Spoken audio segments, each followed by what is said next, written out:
ሰላም ሰላም የኢትዮ መረጃ ቤተሰቦች እንዴት ናችሁ? ተወዳጇ ተዋናይት የመድረክ ፈርጥ መስከረም አበራ እንግዲህ ልጇን ክርስትና አስነስታለች።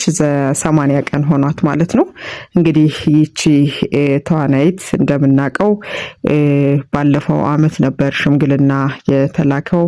ነገር ግን በወቅቱ ትንሽ መከራከሪያዎች ነበሩ። ምክንያቱም የባሏ ቤተሰቦች ሽምግልናውን አልተቀበሉም ወይም ደግሞ ያው ለመላክ ፈቃደኛ አልነበሩም የሚል ነበር። እሷ እንግዲህ ቀደም ብላ የጋብቻዋን ሁኔታ ያሳወቀች ቢሆንም በወቅቱ በጣም መነጋገሪያ ነበር። ምክንያቱም አንደኛ በወቅቱ መስከረም ድርስ እርጉዝ ነበረች ወይም ነፍሰ ጡር ነበረች።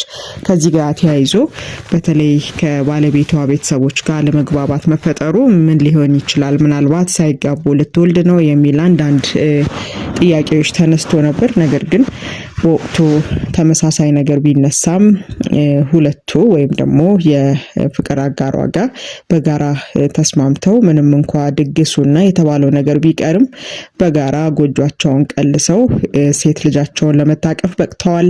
እንግዲህ 80 ቀናት አልፈው ነው አሁን ክርስትና የተነሳችው። መስኪ በራሷ ገጽ ምንድን ያለችው? እግዚአብሔር ይመስገን ብላለች። ያው በቅጭኑ ወይም ባጭሩ እግዚአብሔር ይመስገን የሚለው ሐሳብ በራሱ በጣም ጥልቅ ነው ስሜቱና ደስ የሚል ነገር አለው። እንግዲህ በተለይ ከርግዝናዋ ኋላ የነበረውን ጊዜ ብዙ አድናቂዎቿ ሲከታተሉ ነበር። እንደሚታወቀው መስከረም የመድረክ ፈርጥ ናት። እሷ የሰራችባቸው ቲያትሮች በጣም ተወዳጅ በቲያትር ቤት ረጅም ጊዜ የሚቆዩና ብዙ ተመልካች የሚያገኙ ናቸው። እነ ቃቄ ወርዶትን ጨምሮ ሌሎችም በጣም ብዙ ቲያትሮቿ። ከዛ ባሻገር ወደ ፊልሙን ብንመጣ በርካታ ፊልሞቿ በአድናቂዎቿ ዘንድ እጅግ ተወዳጆች ናቸው። የሰራቻቸው ፊልሞች በሙሉ ማለት በሚያስችል ደረጃ ከመወደድ ባለፈ ምርጥ ተብለው የተጠሩም ናቸውና የትኛውንም ገጸ ባህሪ ስትጫወት በብቃት እንዲሁም ደግሞ በእውቀት በበሰለ የትወና ክህሎቷ ነው። እንግዲህ ወደ ቲያትሯ ስንመጣ በተለይ ለሷ እዚህ መቆም ብዙዎች የራሳቸውን ሚና ተጫውተዋል። እንግዲህ ሁሌም የምታመሰግናቸው ብዙ የኪነ ጥበብ ሰዎች አሉ።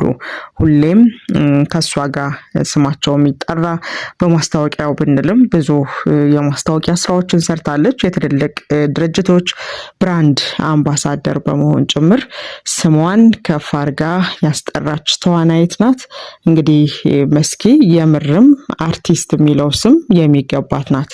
ምክንያቱም እጇ የነካው የሰራችው ሁሉ የተባረከላት ሰው ናትና በተለይ ከዚህ ከኪነ ጥበቡ ጋር በተያያዘ በአጭር ጊዜ ውስጥ ሰው ውስጥ መቅረት የቻሉ መደመጥ መመልከት የቻሉ ሰዎች ውስጥ የምትጠራ ናት።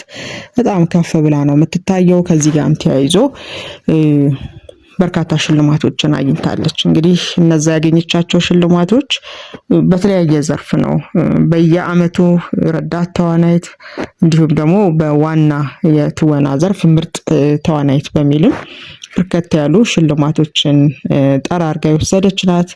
ዳግማዊ አመል ወርቅ ፈይሳን በተለየ ታነሳዋለች። ምክንያቱም እኔን የሰራኝ እዚህ ለመቆሜ ዋና ምክንያት ነው፣ መሰረቴ ነው ትለዋለች። ምክንያቱም ከኢትዮጵያ ብሔራዊ ቲያትር ከልጅነቷ ጀምሮ ቀርጾ መድረክ ላይ ያቆማት፣ ከዛም ደግሞ ስራዎቿን ከክህሎቷና ከጥረቷ ጋር ተደምረው ዛሬ ለደረሰችበት ትልቅ ሚና የተጫወተ ሰው እንደሆነ በተደጋጋሚ ትገልጻለች።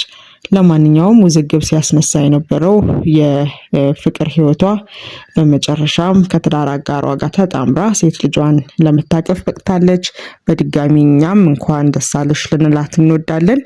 የምታደንቋት የምትወዷት በሙሉ እንኳን ደስ አለሽ በማለት ኮሜንት ስር ሀሳባችሁን አኑሩላት።